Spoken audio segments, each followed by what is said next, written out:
lot of soul. This is Bass Talk Live.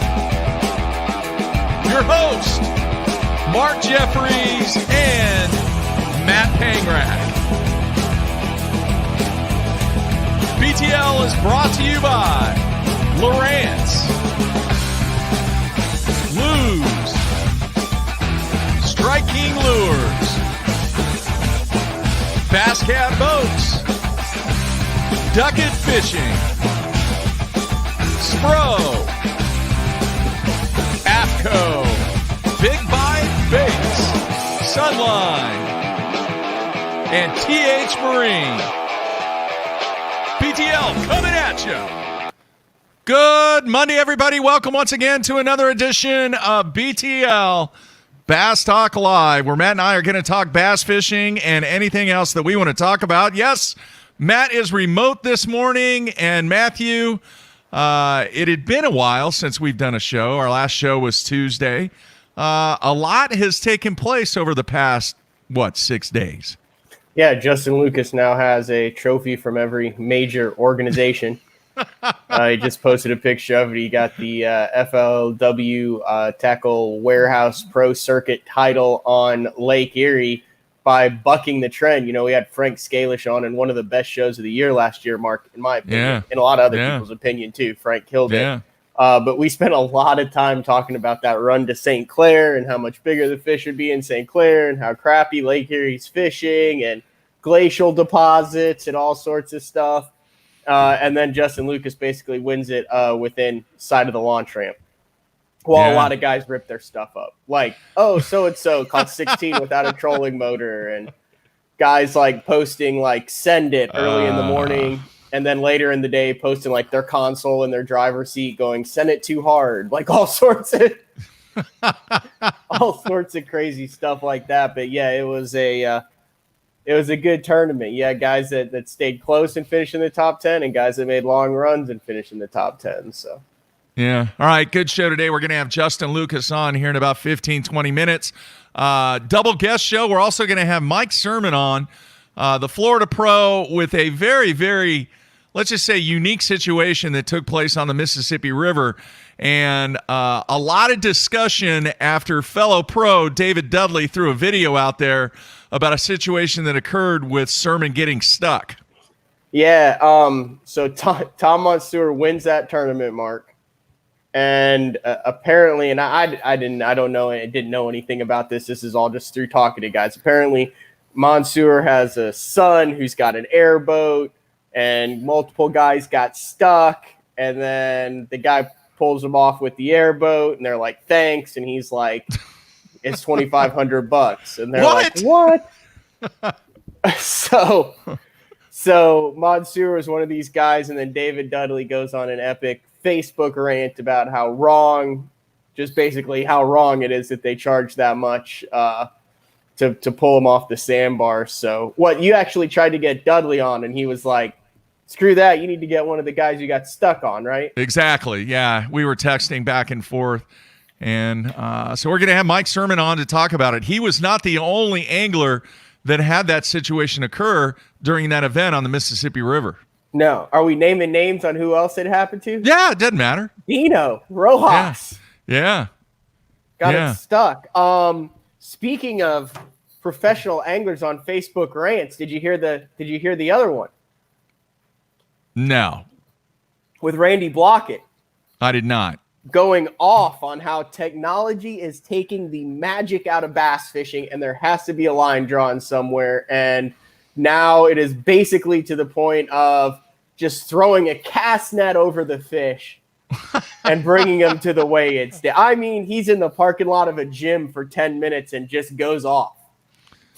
Well, he talked about that, and we discussed it the last time we had him on the show, about how that is a game changer and the influence that it has on performance at the highest level of fishing. So I've been doing a little research, and I actually found something. And the way I'm going to bring all this together is going to blow your mind, Jeffries. It is going to involve an outside sport that is not a mainstream sport and Nike. I'm ready. Now this isn't, but I was just trying to figure out. I was trying to figure out if this technology thing where people are like, "Oh, they have an unfair advantage. They don't have an unfair advantage." That thing. This is from Business Insider, and this has been going on for the past. This is like a 8-month-old article. This has been going on for the past year and a half. But the title is Nike's controversial Vaporfly shoes are helping runners set new records, but some think that it's, quote, technology doping. Here's how they work. And basically, everyone who's ran in these things, it's like 4% faster or something of that nature. And then runners that are sponsored by other shoe companies are like wearing the Nikes, but blacking them out and trying to put their company logos on top of the Nikes. It's very interesting, the parallels that we have going on here. That's interesting. Would you not agree? I agree 100%. Let me see if I can find one of the good. Some of the runners and researchers think the footwear are an unfair advantage. Both independent and Nike sponsor studies confirm that the shoes increase athletes' energetic efficiency by 4%, which yields significant dividends in marathon length distances. Very interesting. And it comes down to the World's Athletic Council and all that stuff. Yeah, I think we're gonna have to get Randy back on the show again after that. You gotta watch it. He rants. I bet he lifted like extra heavy weights that day. Well, I had mentioned this on previous shows. It's been years ago, but in the bowling world, they would have tournaments where everybody would have to use the same type of bowling balls. In other words, they would have plastic ball tournaments, or they would have urethane ball tournaments, to where the technology that was available, everybody was on the same playing field, and it made a huge difference. You see a lot of guys that could actually make shots rather than the technology taking over the game. Was quite entertaining. Now, you still, when we go back to this electronics thing, you still have to really, really perfect the use of those electronics. I mean, it's an art itself. It's not like you just get it on your boat, you press the power and go, all right, man, I'm going to go out and catch 20. It doesn't matter what my balls are made out of, Jeffries. I'm still going to be in the gutter. That's funny. Hey, man, speaking of bowling, I don't know. You probably can't see it, dude. Did you put it up there? Did you get your pin? Yeah, I got another pin back there. This is a cool story. Just bear with us. I don't care if this is everything, but this is a cool story. So in my classroom on Wednesday, Thursday's the first day of school. In my classroom on Wednesday, I was building a set for my media class where we could do coaches shows and a bunch of other stuff. I had an 8-foot by 4-foot, 1-inch thick piece of plywood, and I was moving the piece of plywood from the one side of the classroom to the other side of the classroom, and I dropped it right smack on my foot. Don't show that. Oh, dude, why are you showing that? Oh, God, why are you showing that? Oh, my God. What? It dropped me immediately to the floor. This helps your story. One more time, just in case. Oh, that is disgusting, man. Oh, God. Did you have a fungus on that nail, or is that the color? No, that's all it, dude. Oh my God. Okay, I can't look at it. All right, so I dropped it on my foot. I immediately went down. I had tears coming out of my eye.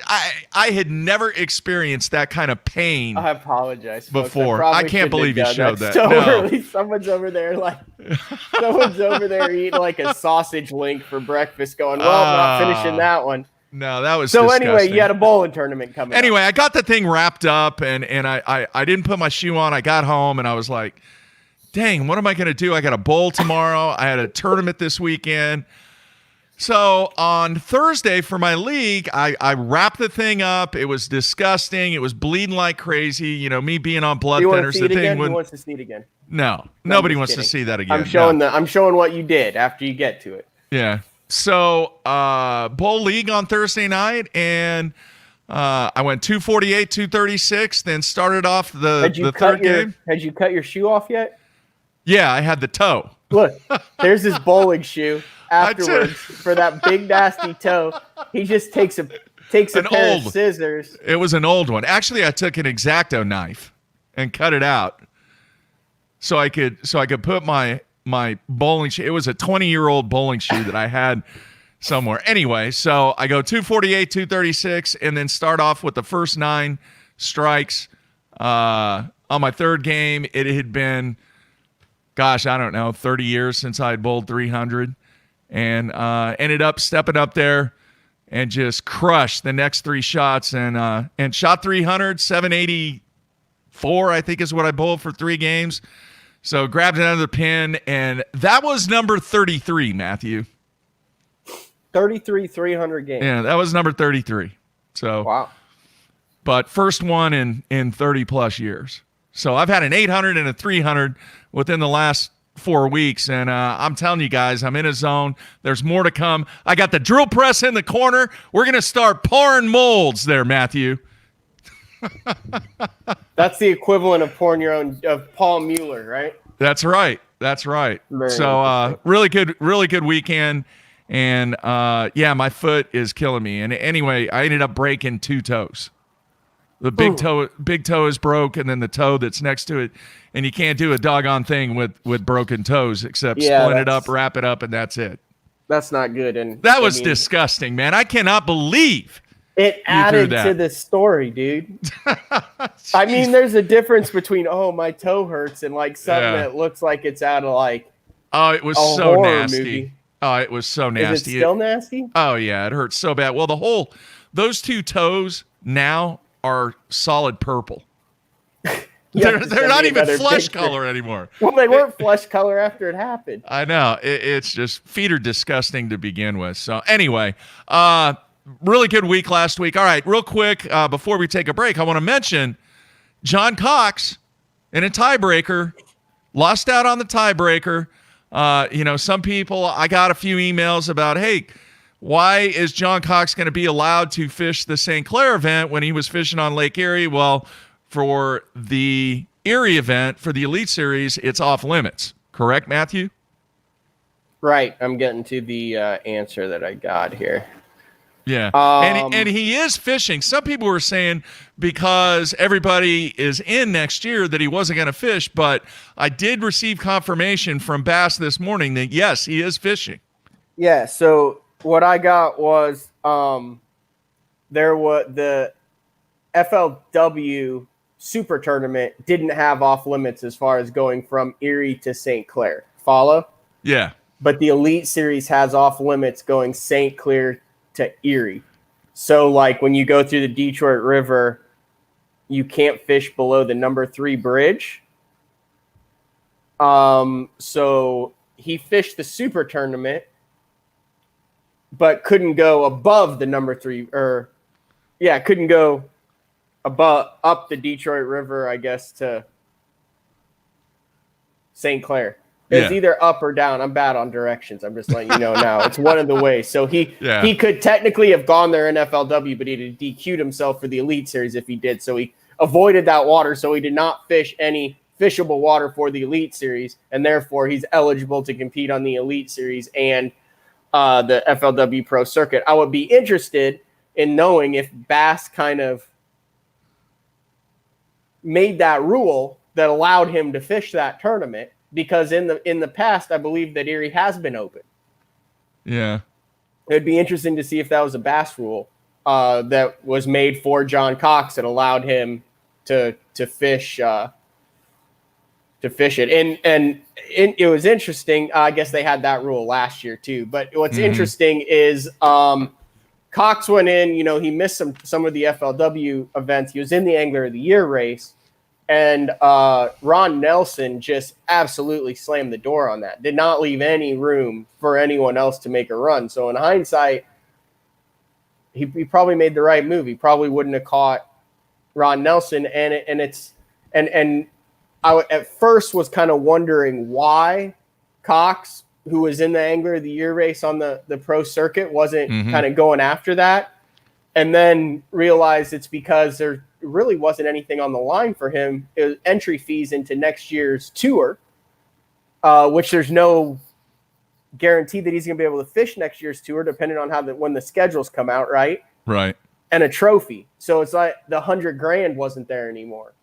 So it's not like he was chasing the $100,000. He was just chasing entry fees and the trophy, which now makes a lot more sense than as to why he kind of missed a pro circuit event in the Angler of the Year race. But Ron Nelson smoked everyone and was sucking on day one. He only had one fish. Yeah. And then he ended up having 4 for 15 or 16 and really closed the door because there were a couple guys that were coming back from behind. But man, that guy just doesn't miss checks. It's unbelievable how solid he is.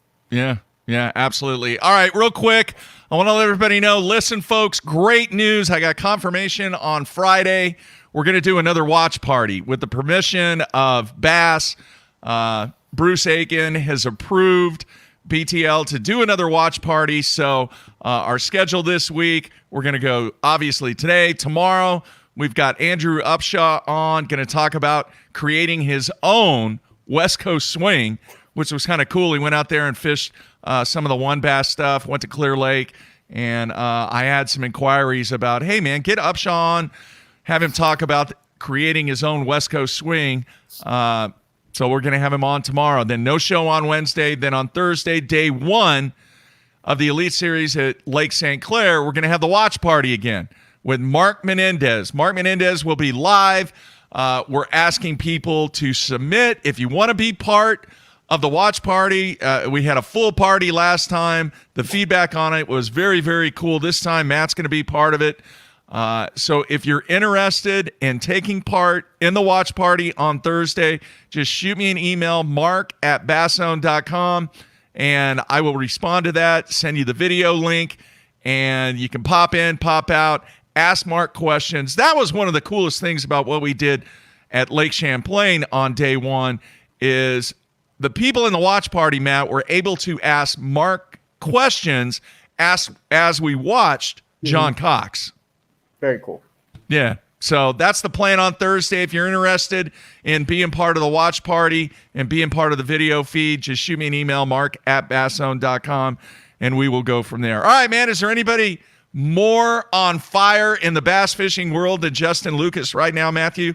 No, I sent him a text. I said, after these last couple of months, I'm going to have to take you off my list of top 10 most overrated professional anglers and grillers. The combo list, most overrated angler / griller. He was on. He was at the top of the list before a month and a half ago, and then he did this.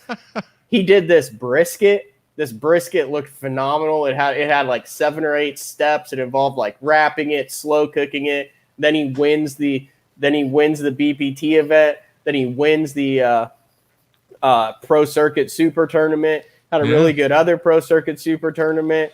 He's went from no earnings to over 200,000 earnings, and he's eating good. So yeah, he's off the list now.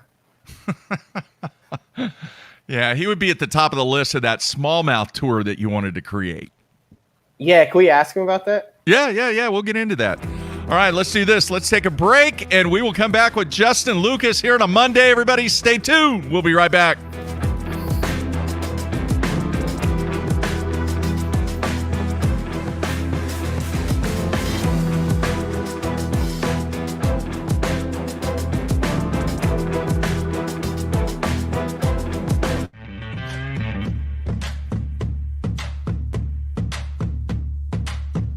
The ultimate fishing system starts with Lowrance HDS Live. The best fish finding tools, from chirp sonar and fish reveal to side scan and down scan imaging, and complete touchscreen control from your trolling motor to your big motor.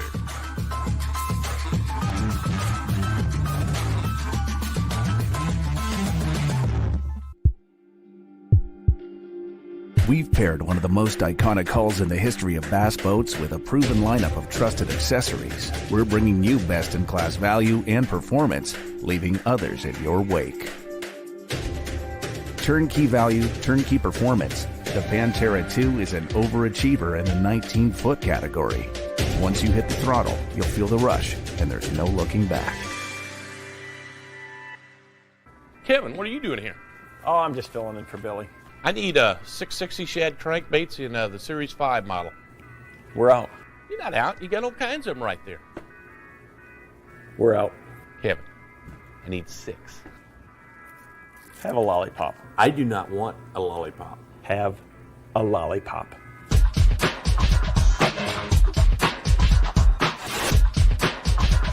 Do you have it in sexy shad color?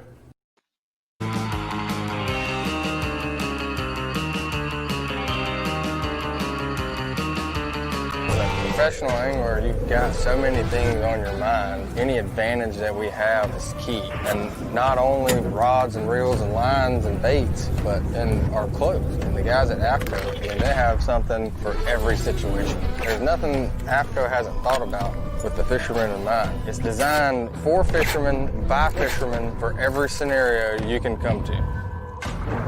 Any fish, any water, any condition, AFCO has you covered. Yeah, you care about gear ratios, inches per turn, and ball bearings, but most importantly, you want reliability and dependability in the equipment you use. Luz doesn't cut corners when it comes to the gear they build. The new Speed Spool LFS is the best $99 reel in the market. Go see for yourself.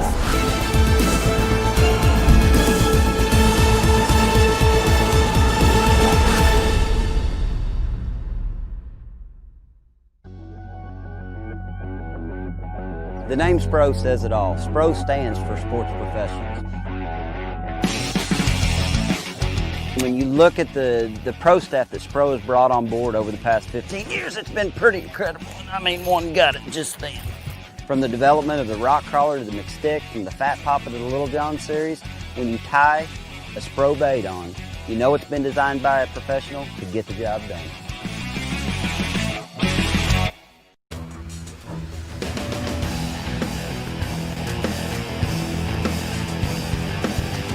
Let's face it, fishing electronics are no longer an afterthought. They've become a necessity.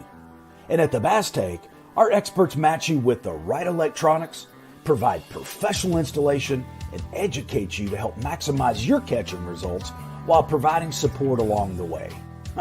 Because let's be honest, it's about catching, not just fishing. And when you're ready for better results, join the Bass Tank team. Visit us today on Facebook or go to thebasstank.com. Hey everybody, Todd Faircloth here. Want to show you one of my favorite braided lines, SX1 30-pound Sunline braid. I use this braided line for a couple of different applications, and one of my favorites to use for this line is a swim jig. Casts great, and it's small diameter, and it just works really great on a swim jig. Another technique I like to use for 30-pound SX1 Sunline braid is whenever I'm flipping like a light, say an 1/8 to a 1/4 ounce weight in grass, small diameter, I don't lose much action on my worm, just works great in those scenarios. So if you're looking for a braided line for a swim jig or fishing a light Texas rig, check out Sunline's SX1 30-pound braid. All right, we are back on a Monday, kicking off the week. Mark in studio. Matt, he is from the confines of Tulsa this morning. Did you fish this weekend, man? Yeah. On Saturday. Was it all right? Was it okay? Was it crowded? crowded? It was tough. It was crowded? tough. Yeah, it was really crowded. All right. Is that all you want to say about it? I don't like fishing. And That's all I want to say. It was one of the every fish counts deals. All right. Yep. It is what it is. I told you what happened, didn't I? You said that, yeah. I remember now. Yeah. You had you want to talk about that? No. We won't get into it. It's just one of those things that happen every now and then. It is what it is. From an equipment standpoint, it had nothing to do with the boat. It had nothing to do with your fishing equipment. It was just... I could go on a technology rant like Randy Blockett did. Not related to graphs, though. It's all right. All right, it is time to bring in our special guest, and he's been on the show a couple times here recently. But, man, what a performance on Lake Erie. So let's bring him in now. Justin, how are you, man? I'm doing great. How about you guys? Look, doing no backwards hat, no sunglasses. Some guys were saying I had an attitude last time, so I'm like, all right, I'll just chill on my back porch next to my Traeger this time. Just a shameless Traeger plug. Unbelievable. Well, actually, it's the only place I have to sit on the back porch. So That looks very good. You look very non-arrogant, very receptive to answering questions. We'll hopefully get not having the next question or no comments out of you. Yeah. You act like last time it got me, and I said this to you before, like any professional, like look at any other professional sport and the questions that they get asked. Like there's an obligation when something happens that someone asks those questions because that's what people want to know. And there's also an obligation on your end. You don't have to like answer those questions fully. You're like in the middle of a freaking tournament and you didn't want to answer the question. I didn't think you were a jerk about it at all. Like I didn't think anything of it. You said like next question. No comment. I just said no comment. Like, go find some athlete that has never has anybody seen John Tortorella's post-game interviews for the Columbus Blue Jackets? I think people thought that I was, I don't know, maybe being cocky or overconfident. No, I never got that vibe. Like have maybe a chip on my shoulder or something. I have none of that. I just get pissed at myself when I suck in tournaments, and I just want to fix that. And if you guys hear some chickens right now, we got 5 chickens back here, so you might hear them making some noise. They're coming up and checking me out at the porch. What are they, pets? Yeah, well, dude, we're getting eggs from them. But look, can you see that one? Oh, yeah. He's just hanging out on the edge of the That's a rooster, Justin. I hate to break it to you. That's not a chicken. That one's a rooster. Dude.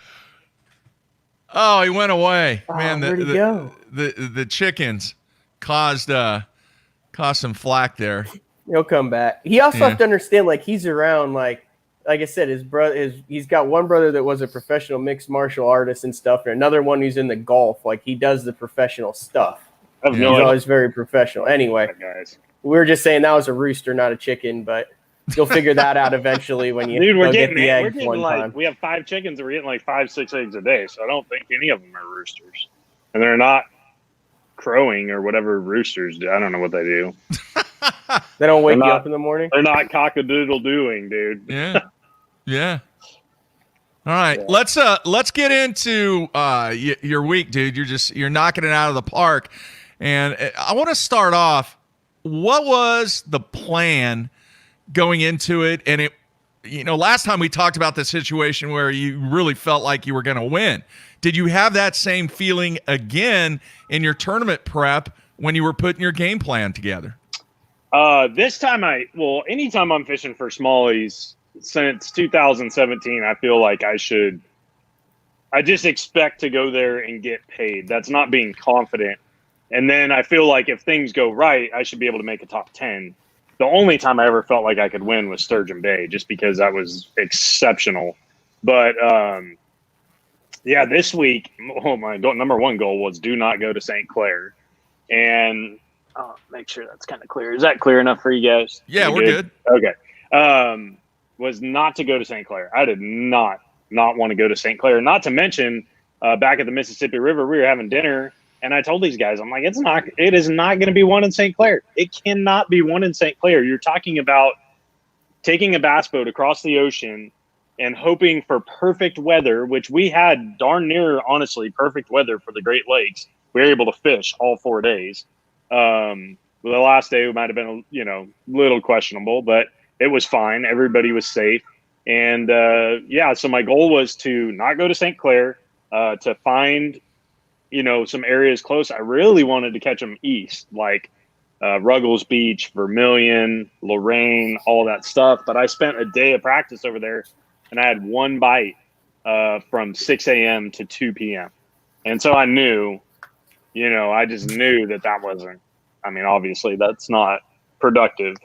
And so I just kind of went out to the community stuff, and I just really tried to find every little nook and cranny that I felt like guys might pass up on. Now, you found a magic chunk of metal?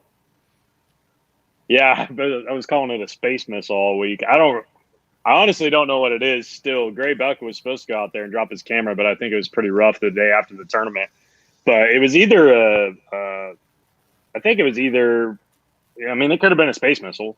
It could have been a old sunken boat, or it could have been a channel marker, like one of those big metal buoys. It was something metal though. And it was weird because it wasn't, and not many guys found it because it wasn't quite like where you would think to look for anything. So you had to spend some time there browsing around the area and everything, and I found it, and I'm like, oh, that's interesting. And I turned around and practiced and threw on it, and I caught like 2 3.5s in a row. And it was one of only 2 places where I found like there was a school of fish there. Everything else was one here, one there, one here, one there. So I knew it was a special spot, but they also left it. I started there on day 1. They didn't show back up until day 3. It was an east-facing side of the shoal, and it took that east wind and the current coming from that side to position those fish correctly around that thing.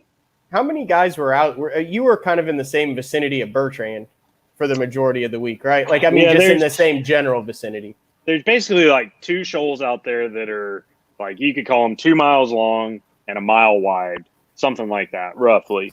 And it really, you know, with taking Canada out of it, man, I mean, it was the last place I wanted to fish because it was the most obvious place on the map. But what I learned quickly in practice when I went out there that second half of the first day is that the quality out there was exceptional. Everything was 3.5 to 5 pounds, it seemed like. And I had like 20, 21 pounds the first day of practice in 4 hours out there in the evening. And so I knew the quality was really good, but I knew it was also hard to get bit. And so I knew a lot of guys would come out there and get their feelings hurt, not get their feelings hurt, but just get shied away from it because, you know, you go out there and you fish for 4 or 5 hours and you only catch 2 fish. It's like, they're nice ones, but I don't know if I could catch 5 out here. And not to mention, it was the most like, it was out in the middle of nowhere. So it was the most unprotected area that a northeast wind or north wind was absolutely going to pound that stuff.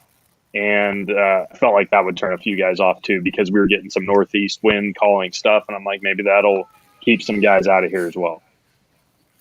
Did you feel like there was any more pressure? And I know that you are like fish for the title and all that stuff, but with like the Phoenix bonus money and stuff, I mean, like $160,000 is, as far as I'm aware, the highest paying tournament below the Classic and like Red Crest and stuff. I mean, that's like a lot of money. And you go into it the final day with Wheeler and Bertrand and Scott Dobson, those guys right behind. I mean, did you think about the additional cash available here more so than you would have in a regular tournament? Don't lie about this one.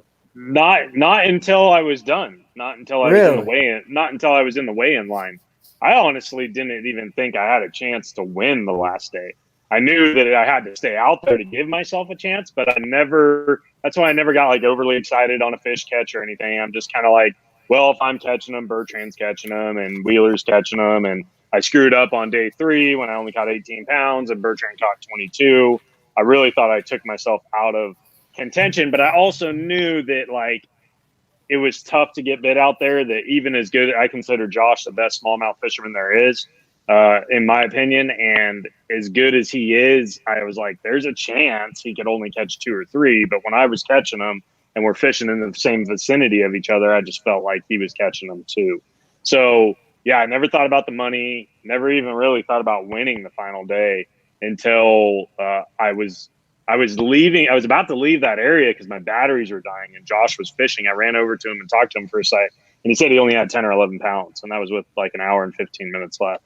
And I was blown away by that, blown away. So I'm like, well, I might actually have a chance to win this thing then. So I cut out, I could have stayed there for about 30 extra minutes, but I don't think my battery would have started. And wow. I'm glad I left. There was no one there, no cell service, nothing. And when I got back, I got back and I fished around the ramp for a minute, and the run back charged my batteries a little bit, but I wouldn't have been able to stay there and fish, and they wouldn't have been charged. So I don't think I would have made it back. And I say that because after the win, I went to start my battery and it was all dead. And I actually had to troll back. I trolled on the trolling motor back to the ramp. After everybody's already gone, they're like packing up the FLW trailer, and I'm sitting there with a trophy and a check on the deck of my boat, trolling with a dead battery back to the ramp. Wow. It gave me some time to soak it in. It was cool. All right. Justin, I want to know, comparing this win to other tournaments from a mental standpoint, how difficult was it mentally, the mental part of the game that a lot of the fans like to talk about, knowing how tough it was and that you may battle the conditions, battle the elements, and only get 5, 6, 7, 8 bites a day in those conditions when people think that you can go to Lake Erie and it's just the process of weeding out? How tough was it? Well, Lake Erie's never been a big numbers place. Ever since I can remember, it's always been quality, but not big numbers. And the only tournament I ever fished there, I fished on Pelee Island, of course, and everybody probably would have been out there if we could have been. But honestly, Mark, the only part that was really hard for me was the third day when I got seasick, because I felt like crap. Like, I didn't even touch my spot lock, I feel like, for at least an hour and 15 minutes or something. I sat there on the missile because they were biting, and I cold up a couple times. And I'm like, dude, I have no energy. Like, I can't even leave here right now and go fish somewhere else. And I didn't eat breakfast or lunch that day. And I felt like if I had, I would have just thrown I wanted to throw up, but I had nothing to throw up. So that part sucked. That was the most, that was the brutal part of the week for me. And thankfully, I took 2 Dramamine in the morning on the final day, and then another one around 10 or 11, and I never even had an issue at all. And it was way worse on the final day than it was on the third day. So, wow. Yeah, wow. But it was, man, like my other wins, I was in first going into the last day. Or like Sturgeon Bay, I expected to be, even though we started over, I expected, like, I was putting myself in first. And so they were different wins, like I wasn't coming. This is the first time I came from behind and won a tournament. Mm-hmm. So that was pretty cool. That felt really good. And I mean, if you're going to beat one person by an ounce, who else would you want to beat other than the number one guy in the world right now? So I like Jacob. He is growing this sport like crazy, but I still want to beat him, but so that felt really good. And he was awesome to me on stage. I appreciated that. And I know he wanted to win that tournament. And I knew he was sandbagging in the weigh-in line, but man, I was thankful, and I messed up myself. I almost cost myself that tournament. As much as I took care of those fish and needled every one of them, popped them, fizzed them, and everything, cold tags will kill smallmouth bass. And I put 3 on a cold tag to Cole at one point that day, and I knew I needed to take them off, but they were biting so good, it just didn't even register in my mind, like, to go back there and take them off the cold tags. And one of them died because of that. A fish that was doing fantastic all day long. And then I put the cold tag on and it died. So it cost me 4 ounces. Wow. Yeah. So it made me like, I'm getting sick thinking about that right now, right? Like $125,000 difference right there. Oh my gosh. Could have been. Because if we tied, Wheeler would have won the tiebreaker, which I think was like biggest bag of the tournament or something. Wow. Did he say anything to you, once you guys got behind stage or just kind of away from everybody else? I know what he said on stage, but I'm curious, when you lose by an ounce, that's tough. Did you guys talk afterwards when you weren't really around anybody? No, we haven't yet, but I was going to text him or call him and just talk to him. I got a ton of respect for that guy. He's earned it. You can't say you don't respect what he's done. I mean, he's a controversial guy. Sometimes there's some people, that just will never come, and say, hey, Wheeler's earned my respect, but he's earned mine. Guy's unbelievable fisherman. Him and Jordan Lee right now, I said it on the last podcast, they're the 2 best fishermen in the world. And in my opinion, now those are the guys I want to beat right now. And man, I was like so thankful to come out 1 ounce on top on that one. Mm-hmm. Would you? We talked a little bit. Did we talk about this on air, Mark, or was this off air? This was off air, wasn't it? Yeah. There's usually kind of a lull in the middle of summertime. Obviously, there's some weird stuff with the COVID deal this year and stuff, but July, August, that type of time frame. I would love to see get a panel together, take the top 25 smallmouth guys in the world.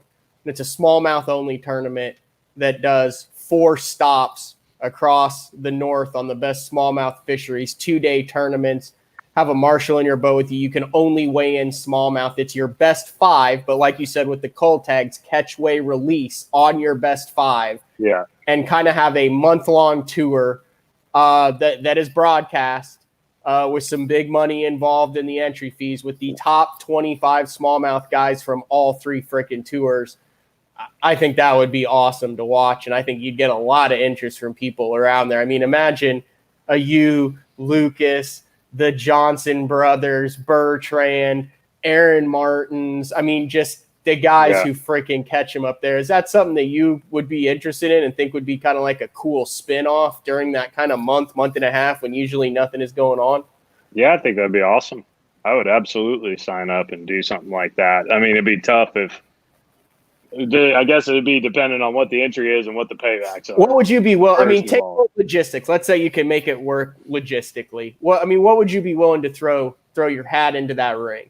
I don't know. I think something like that should be a no entry fee event.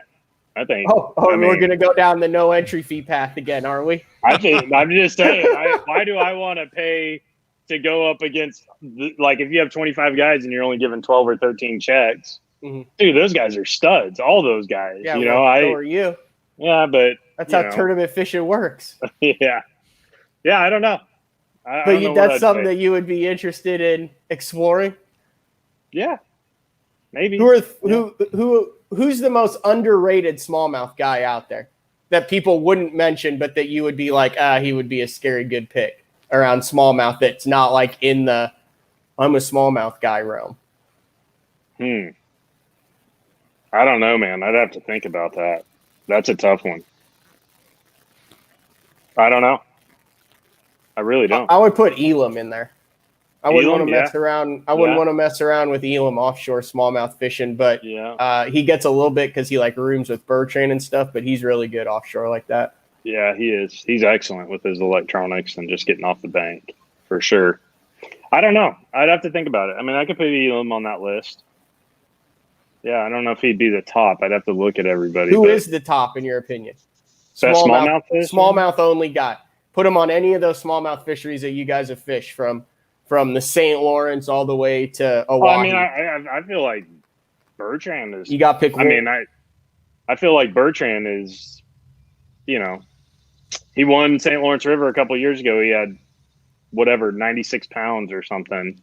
And he is always there in every smallmouth tournament. So, in my opinion, probably Bertrand, Polinick, and the Johnston brothers. I don't know which one. I can't ever remember which one's which, but those are 4 scary smallmouth dudes right there.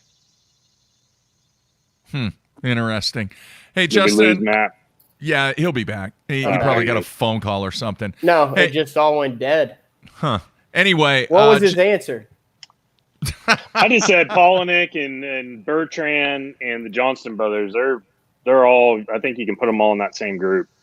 Oh, it's hard to pick from one of those. Yeah, but Bertrand's very, very good at smallmouth, especially being from Arizona. Yeah. All right. On the instant feedback, Scott in Virginia has a question. Wants to know why you use X5 instead of X9 on your line. Yeah, so that's a good question. X5 is similar to like a 4-carrier braid, and it's a 5-carrier. So it's a little bit rougher. And the reason that I like that is that you don't what is it called? What's the word I'm looking for? You're tagging on your knot or a hook. It doesn't get in there and kind of thread that stuff apart. You know what I'm saying? When you have a smoother braid, an 8 or 9 carrier, like your hands, if they're cut up, the tag end of a fluorocarbon knot, of a joining knot, anything like that will start to shred that, those lines that have more carriers in them, and the rougher line, it won't do that. So that's why I love it. I mean, I can't imagine using anything other than what I'm using. I'm telling you guys, the stuff that I'm using, I feel like is perfect. I literally, when they called me, Bass Fan called me and they're like, "What's your winning tackle?" I'm like, same exact thing I used at Sturgeon Bay. Exactly the same. And I lost one fish at Erie. It was like a 5-pounder, and I had a 3 1/4 that day. That really pissed me off that day.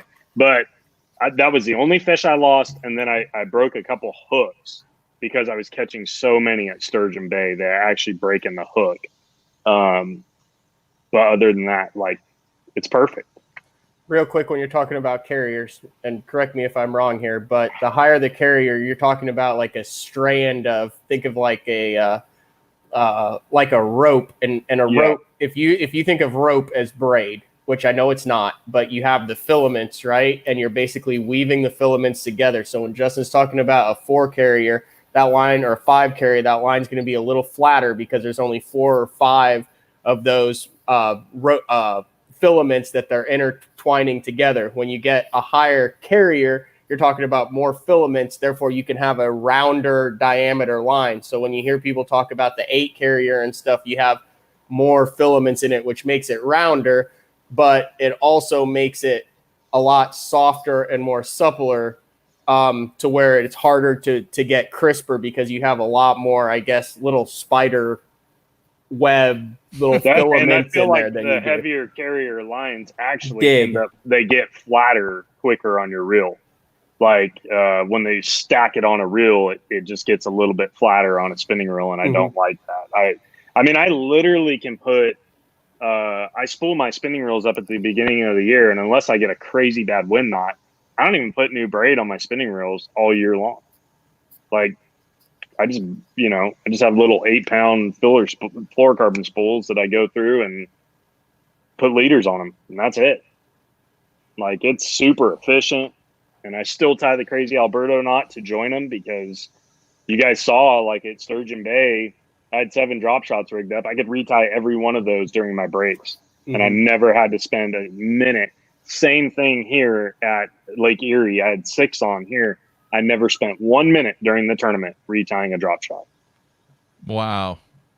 And that's huge. If I get 5 more casts because of that, 5 more drops possibly on a fish, or, I can hit 1 more spot, because I was hitting a lot of really tiny spots and I moved around a lot. If I can hit 1 more spot and I land on them, and they're there, it plays in my favor. So I think that's important. Heck yeah. Hey, several people on the instant feedback want to know, did you ever have any followers when you were hooked up? Dude, I don't think I ever did. Yeah, that's a good question, but I don't think I ever did. Is that Lake Erie? I know it's not known for numbers. Do you think that's just a characteristic? Yeah, that's I had in practice the one bite I had down on the east side, it was like a 483. I posted a picture of it. It was a big one, 5-pounder, you can call it. And I had a follower with that fish, and that was the only fish I caught the whole entire week that had a follower with it. Wow. Yeah. It's just there's not that much that I think most of those fish live offshore. I listened to Frank's interview with you guys, which I freaking love that interview. It was awesome. I was actually fishing out there that day, practicing, listening to this interview, and I'm like, man, so much of what he's saying is really good info. Like, I was wanting to be like, shut up, Frank, stop talking about glacial deposits and all this stuff. But, a lot of that stuff is what I'm targeting. And, he was giving away some excellent information on there. And, it was really cool to listen to that. I enjoyed that podcast. So there's a chance that a long time ago, a UFO crashed into the glacier, and then the glacier started moving, and then it deposited it in that spot on Lake Erie. So you were fishing an ancient alien spot to win the tournament. Wow. Dude, I'm not saying what it was, but yeah, it could have been something that fell out of the sky. Why couldn't it have been something that fell out of the sky? I mean, no one would ever know. I don't know what it is, dude. You're sitting there like I'm crazy. I legit want to take a camera or dive down to that spot just to see what it is. Did it kind of look like a saucer shape, or was it like a projectile? No, it was straight on one end and kind of short, like maybe 4 or 5 feet. It was all about 5-6 feet off the bottom. It was straight on one side like that, and then it came down like I would say about 8 or 9 feet. So it was probably, 4 feet this way and then straight down hard 8 or 9 feet, but all 5, 6 feet off the bottom. And did you hit it with your bait? Did you ever get hung up in it? Yeah, I never got hung. Like, I never lost a bait in it, but when I'd hang my hook on it, it would bend the point of the hook every time. Space age material. Interesting. Yeah, and dude, there was a couple things around there that I caught fish off of that aren't rocks. I don't know what they are either. Well, were they they're geometrically shaped or? Yeah, they're made by a human or something. Or something. That's the key words on that. I mean, this isn't the Joe Rogan show, so we're not talking about UFOs here, but it's made by a human. This is BTL, and we're talking. They're legit, perfectly made things. There was like 2 or 3 of them around it, and I caught fish off those too. You think it was debris off of whatever the main? Could have been debris off of, like, if this thing crashed and kind of split apart or something. Yeah. It wasn't like you didn't notice they weren't like faced in like cardinal directions. All the things were they like this wasn't like a geometric thing that like faced the North Star. Oh my gosh. God, dude, Matt. Jeez. Mark, you got to get this guy off the show, man. I know. I don't know where he's going. I want to know how you interested in this. No, I want to know how you found it. How did you find it? I just found it on side imaging. That's what I try and do on these fish is like identify what's obvious and then look for the unobvious around those areas. And, that was one of the things that was unobvious. I'm like specifically idling over the areas that are, that don't look good on a map, looking for something over there. So there's a little nugget for you. That's a good one. There you have it. A couple more questions from the instant feedback, and then we'll let you go, Justin. Frank in Michigan wants to know, I know you love the drop shot, but do you ever experiment with the spy bait on the Great Lakes? Yeah, I like really clear water for it, though. I just think that that's a bait that when it's calm and clear, I've noticed that I can get bites on that one. I can't even get bit on a drop shot, honestly. So to me, it's like the toughest of conditions. Flat, calm, extremely clear. That's when I want to pick the spy bait up. All right. And then somebody that didn't put their name, he wants to know, where did you rank the waves that you had to deal with? Was that in your top 5? Yeah. There was only one other time I've been on the water that I was actually fishing in that big of waves. That was on Lake Ontario, and I took actually Gray Buck out there, who fishes on the FLW tour. I took him out there, him and his girlfriend at the time, because there was just one spot like 2 miles from this boat ramp, and I said, if we can go there, guys, like I'm willing to try and go there, but it was really, really big water, like 7-8 foot waves. We went out there, and they caught, like, between the two of them, 27.5 pounds an hour, and then we went back in. But this was like, it was big, man. I mean, I'm obviously very happy that we went. I was very safe. People saw that picture of my boat straight up in the air, and believe it or not, I never even hit a wave hard that day. I feel like I'm honestly in the best boat. I can say that because every camera guy and marshal or boat official that gets in my boat is always happy that they're in my boat. They always say that. So it's not me saying it, but when you take your time in a well-built boat like that, I mean, it took me an hour to get to my first spot that day. Some other guys beat me out to the stuff, but my stuff, I didn't break anything. I broke one thing that week, and it was just a mount. But other than that, I didn't break anything, and I never hit stuff very hard. I don't enjoy beating myself up in that water. And you can take your time there, make sure your equipment's going to work when you get there, and just, kind of be a little more relaxed. And I think it helps you catch those fish too. All right, last question from the instant feedback. Numerous people want to know, do you have any screenshots of that metal object?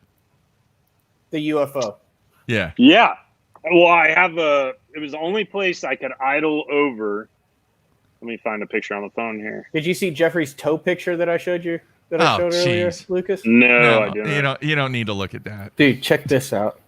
No, man, put that away. Jeffrey's broke his toe and then proceeded to bowl a 300 with a broken toe. Dang. But I mean, if we're gonna show pictures here, No. you can see my deal, right? No, don't show it anymore, man. Look at this. Here's the okay. Let's see that. Oh, gee. Ooh, gosh, dude, how'd you do Yeah, that? that's gnarly. That's brutal. I dropped a piece of plywood. All right, on. let's see the UFO. So this is just on down imaging. That's not on. Can you see it? Yeah. Yeah. Are those That's all on- smallmouth around it? Those are all smallmouth. That was the only place I could actually see them on my graph. It was Wow. That's the first. No, not the first day. Third day of practice, maybe. But yeah, look at. I mean, there's like 10 smallmouth there, and you can see. So let me get my finger here. You see right in here. You see how hard that is, and it goes into the bottom. You can actually see it like into the bottom, and it's not a rock, dude. I'm telling you, it's not a rock. I know it's not a rock. So, yeah, I don't know. Wow. I don't have anything on side imaging, but that's another piece of it that I idled over, and there's more smallmouth there. Hang on, let me blow it up real quick, Justin. There you go. Huh. Yeah, there's definitely right angles there. Wow. It's like perfectly. That looks like a made. buoy marker to me. On the That's bottom. what Wesley Strader thinks it was. That's who I roomed with, him and Atkins this week, and they thought it was that. But I don't know for sure. Wow. So you could catch them and then go back over it and there'd be less smallmouth there because they were the ones you caught. Yeah, but there was a lot of fish there. Normally, if you see smallmouth on down imaging, like say if you see 10 like that, there's probably, I always just assume there's like 3 times as many there. So how many you think were there? You think there were 40, 50 smallmouth on that one piece? Yeah, it was the only place like that too. Yeah. And they left on day 2. They were gone. The wind, all the current there. So a lot of people don't realize about the Great Lakes is there's always current, always. And I've been out there when it's flat calm in my boat moving 1.5 miles an hour. So you may look like you're not moving, but you are. And that current just positions those fish and moves them constantly, right? Because there's structure around. So there's current breaks. It's not like St. Clair. Those fish live out there and there's no current breaks. So which I don't really enjoy St. Clair, to be honest, because I like to know what I'm fishing. At St. Clair, it's like you could just drift around and run into a wad. I want to know specifically that I'm fishing a space missile. And then if they're not on a space missile, go to the rock that's on the other side of the shoal, or whatever. But I like fishing structure for smallmouth. Honestly, I suck at Lake St. Clair. Like if you wanted to take a smallmouth tournament to Lake St. Clair, I feel and all those smallmouth gurus, I feel like I'd probably get my butt kicked up there. Maybe hold my own a little bit, but I don't feel like I have a chance to win there like I do on a structure lake. I don't know why I was holding my phone like that. Oh, you want to see the Wagyu that I cooked Atkins and Strader the night before the final day? Hang on, let me blow it up. Yeah, we did some Wagyu New York strips. Dang, look at all the fat. Those are good. Yeah. That's a once a year type, You get that at Walmart? Look at these briskets I picked up at Costco yesterday. On the way home, before I got home, I went to there we go. I went to Costco and picked up some briskets. Those are prime briskets, USDA prime. And then those ribeyes, which we cooked. I cooked my grandpa one of those. And I actually took the trophy. I took that picture with the trophy, but I took my trophy over to my grandpa's too. So he's got that at his house for a little while. Very cool. The brisket's like what, a 7-8 step process? You have to wrap it. Yeah, you have to do all sorts of... So these are like 15, 16 pounders. So they'll take like 16 hours to make. Wow. But it's so worth it. It's so worth it. You guys, Matt, I've told you, come hang out, dude. We'll film some stuff. You're too cool to come to Alabama and hang out. As much crap as you talk about me on the show, and I still invite you to come. I stood up for you. To my house and hang out, dude, and let me cook you some food and everything. I will say you're one of the few. I like talking to you on the phone because you are very level-headed. And just saying, you offer a very good perspective. I tried to, man. I've always tried to been just like real with myself. I don't try and sugarcoat anything for myself, and I feel like if I do that, it's never going to be sugarcoated for other people too. I hate sugarcoats or pretending. So sometimes it rubs people the wrong way, but it's okay. All right, man. You been to the bank yet? You went and saw your banker, your happy banker? No, you know what's weird is I just like a couple of years ago, I just stopped like waiting for my check to come like after the weigh-in. So it'll probably get here in a few days, but I don't have it right now. I just was like, why do I don't want to wait around for 45 minutes for them to like give me my check. I'll just get it. I'll get it when it comes in the mail. So it's not wait around for a $75 BFL check. I'm like, hell yeah, I can get home. That's you, Matt. That's you, Matt. All right, good stuff. All right, Justin, man, we're going to let you go. As always, always a great time when you're on BTL, and greatly appreciate you taking time out, man. And good luck to you. Anything you have for the remainder of the season, and hopefully Matt will get down there soon. I know, he should. We should film a BTL with Matt here.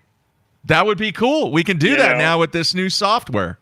Yeah, and we could do it like a brisket taste challenge on there or something, and I don't know, go fishing and show some pictures from the previous day after I whoop his freaking butt. Ooh. All kinds of stuff.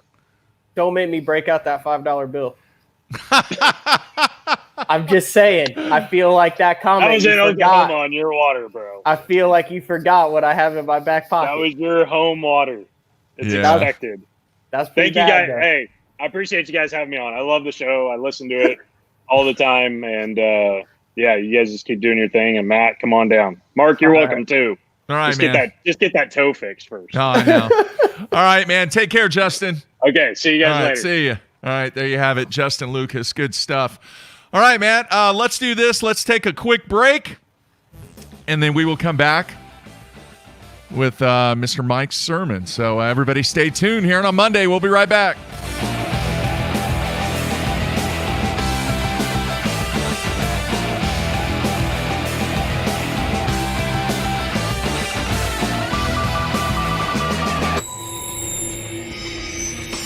All of us on the Pro Tournament Trail use Gamakatsu hooks. Why? Because they are absolutely the best. It's not about how many bites you get. It's how many you put in the boat. Gamakatsu makes hooks for every fishing style. We didn't come this far to lose fish. Did you? For more information, visit gamakatsu.com.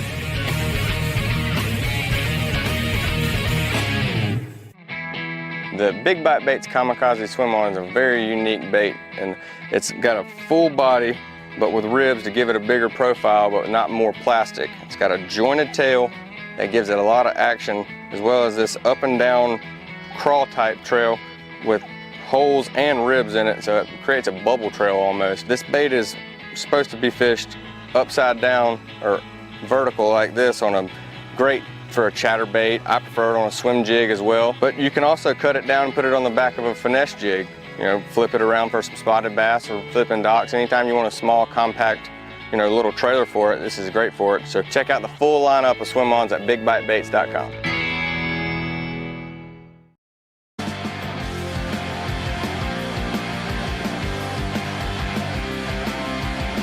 At Duckett Fishing, we have assembled the top pros in the country to help us design rods to give you a competitive advantage.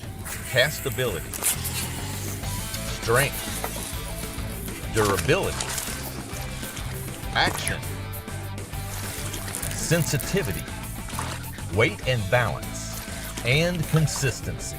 Combine that with the best warranty in the industry, and you have rods that are pro-driven. Duckett Fishing, pro-driven.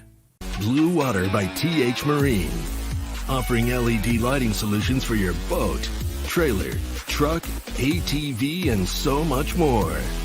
Engineered and built to be rugged with waterproof and submersible options. Designed for easy installation, Blue Water is available in a variety of colors and styles. All backed by a limited lifetime warranty. Blue Water by TH Marine.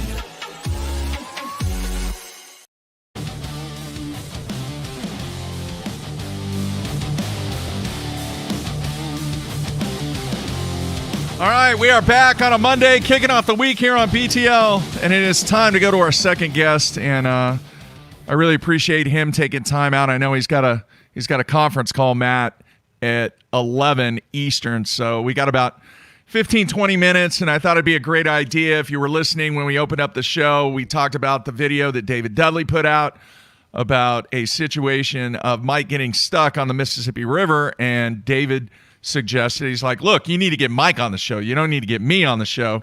So I reached out to Mike, and Mike was more than willing to come on the show and talk a little bit about his situation that took place. And there's actually an update on some of the stuff that went down, and Mike's going to talk about that. So let's bring him in here. Mike, you there, man? I'm here. Hey, guys. Hey, thanks for coming on the show. Greatly appreciated. And for those people that may not be aware of what we've been discussing with the video that David put out there, why don't you kind of give a quick background on what the situation was that you were dealing with on the Mississippi River? Well, first of all, the Mississippi River is ever-changing, and after getting stuck and talking to many of the guys out there, I bet I talked to 50 or 60 guys that got stuck that week. Just none of them were idiots enough to get stuck kind of on, half plane, if you will. I got stuck in a place that looked like, should have had 3 or 4 foot of water. The GPS track showed 3 or 4 foot of water, and it did. If I was 15 feet further to the left, it had 3 or 4 feet of water. But where I actually went through, it ended up being about 6 inches deep, and the boat came to an abrupt stop. So I called my wonderful buddy Dudley, who I've known forever, and Kyle Weisenberger, and they came over. And I thought we'd be able to get it off. We only had about 30 feet to go to a channel that would then dip down into about 6 feet of water. So, but anybody that saw the video, Mr. Dudley came out, and of course he has to exaggerate like always and make it seem like he's fighting alligators on the way to me and everything else. But instead of parking in the sand where Kyle did and walking to me, 100%, Dudley parked on the other side and has to wade through swamp grass and everything else. And so he made it a lot more exciting. But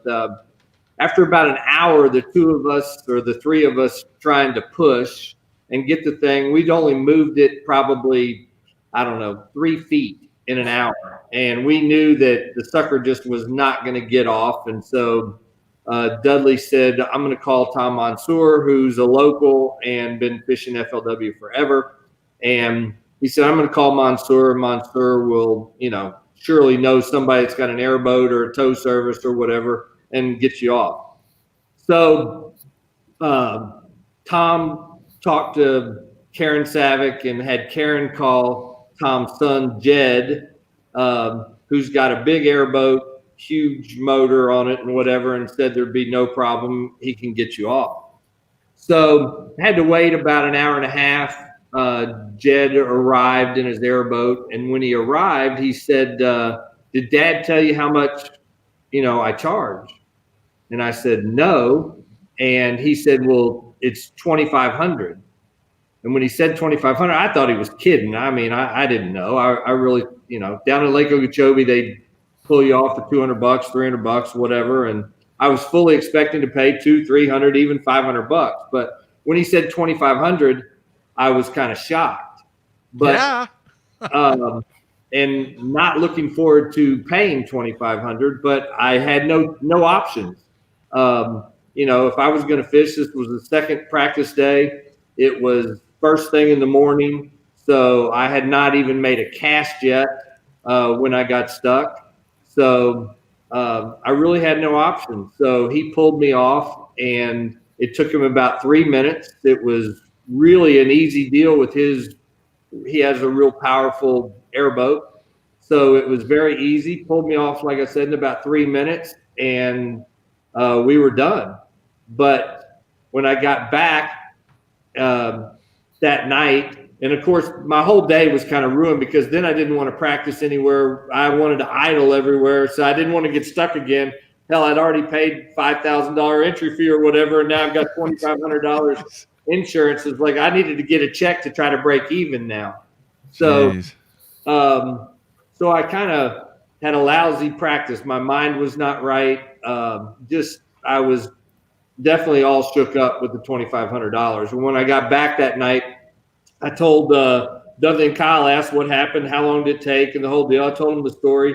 And when I told them 2,500, as everybody out there that knows David Dudley, he went nuts. He's like, "That's a ripoff. I can't believe it."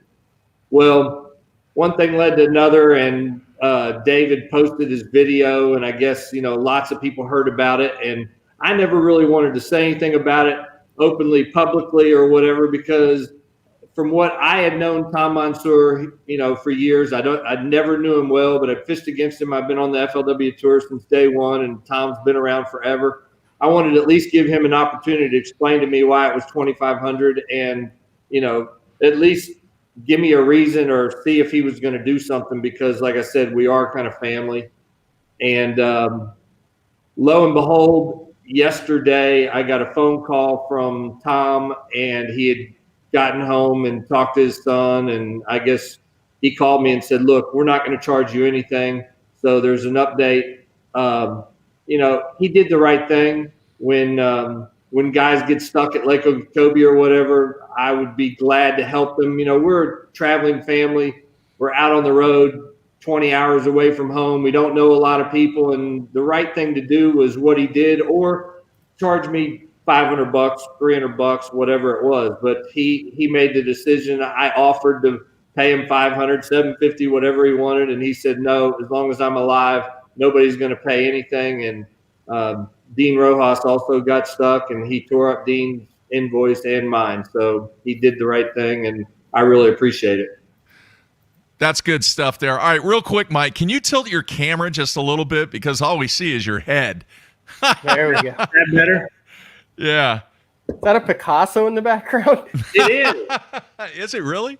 No, of course not. I spend all my money on airboats and things. Come on. Yeah. Hey, by the way, the development is what you just said. The conversation that you had, there has been the tearing up of the invoices. And I also noticed that David removed that video from YouTube. That video is gone.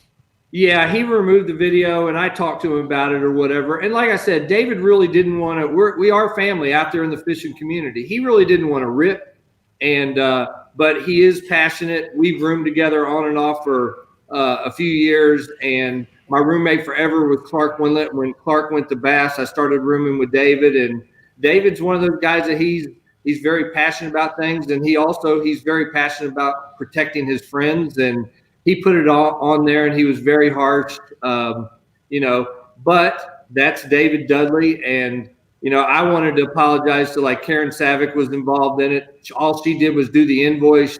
David ripped her too. And again, it was just one of those circumstances. Tom and I had not gotten a chance to talk since the tournament, or since it happened. I'd left a few messages for his son, Jed, and never could get a hold of him.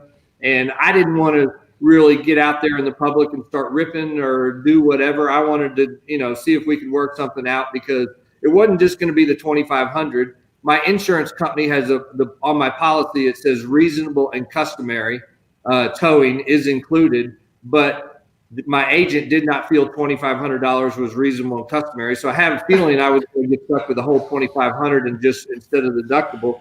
But in addition to that, I'm sure my insurance would have gone up, and I would have been paying $100 more a month for the rest of my life. And luckily, I'm only 60 right now, but another 20 years at 100. So that one tow for 3 minutes may have cost me $4 or $5 grand in the end. So anyway, well, at least we got it. At least there's a good ending to the story. Absolutely, Tom.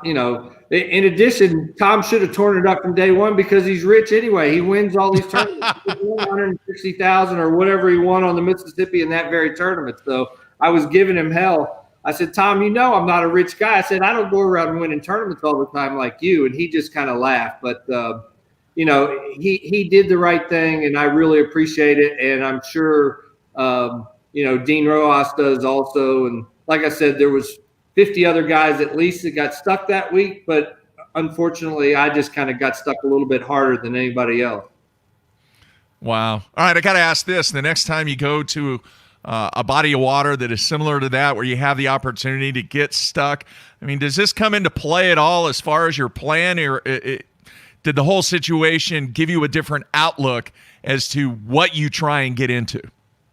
When there's a super tournament like this is, and you got 200 of the best fishermen, I'd only really fished the Mississippi River out of La Crosse one time in my 25-year history, pro history or whatever. And that was I'm not sure if that was in 16 or 17 or whatever. And it was 3 foot high. So you could get back into places that, were just unbelievable. So this was like a whole new fishery for me.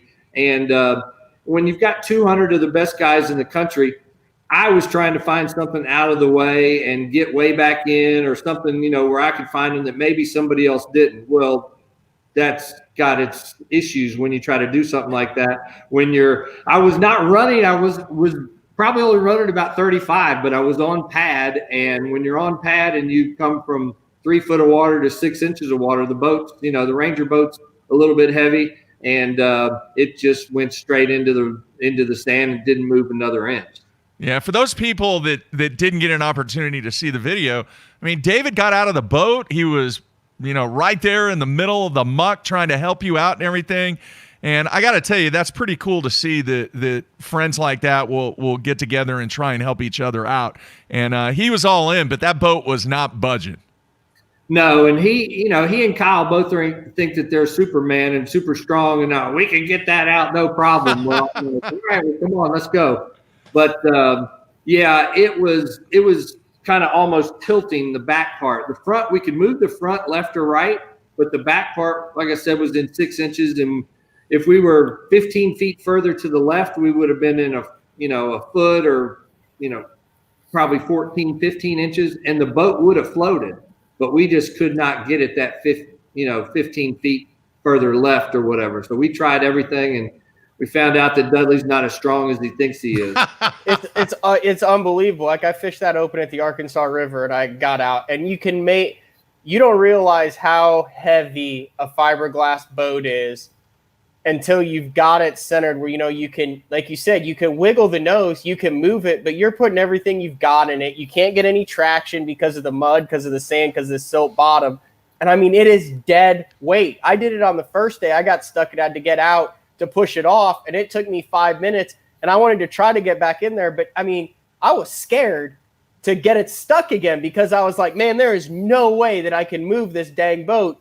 It doesn't seem that heavy until it's time you try to lift it.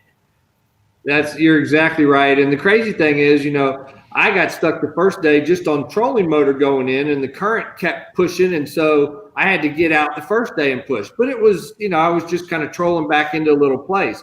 With the current pushing you so hard, you don't realize that then you got to try to go against the current to get back out of those kind of places. And it's definitely difficult. But like you said, what I think actually happens is after you get in there, the current keeps building up, and it's building sand or whatever all around it. And in South Florida at Okeechobee, we have some places that have a mucky bottom. It actually like a suction cup and stuck to the bottom. And it is unbelievably difficult to get it to move. You would think you could get it to move. It's just a few feet left or a few feet right. No, it just doesn't happen.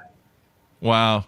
All right, Mike, man, I'm so happy, and I'm sure you are in your bank account much happier that the $2,500 got taken care of. And man, cool for David for doing that. I'm sure that had a lot to do with it with his video, but the main thing is the situation was made right by all parties involved, and I appreciate you coming on the show and telling the story. Yeah, thank y'all for having me. And like I said, Dudley meant no harm to anybody, but Dudley is very passionate about everything that he does. And when he starts going, he doesn't have a filter, and he starts he got the desired result. Yeah. He's got a big fan base, and that's why he has a big fan base, because he speaks his mind, and he's a lot of fun. He's not fun to room with, I can tell everybody right now, because but that being said, he's been a good friend for a lot of years. And when he saw, what happened, it upset him, and he lashed out, and, but he also did the right thing by taking it down. And he's apologized and, for having to do it or whatever. But hopefully everybody now is happy. I know I'm happy. Dean's happy. Tom, did the right thing, and people should, stay off Tom's back. He did the right thing. It took a little bit, but it was also because he was traveling and not there. So you got to give him the benefit of the doubt also. So I'm very happy with the outcome. Like I said, I offered to pay and he wouldn't take a dime.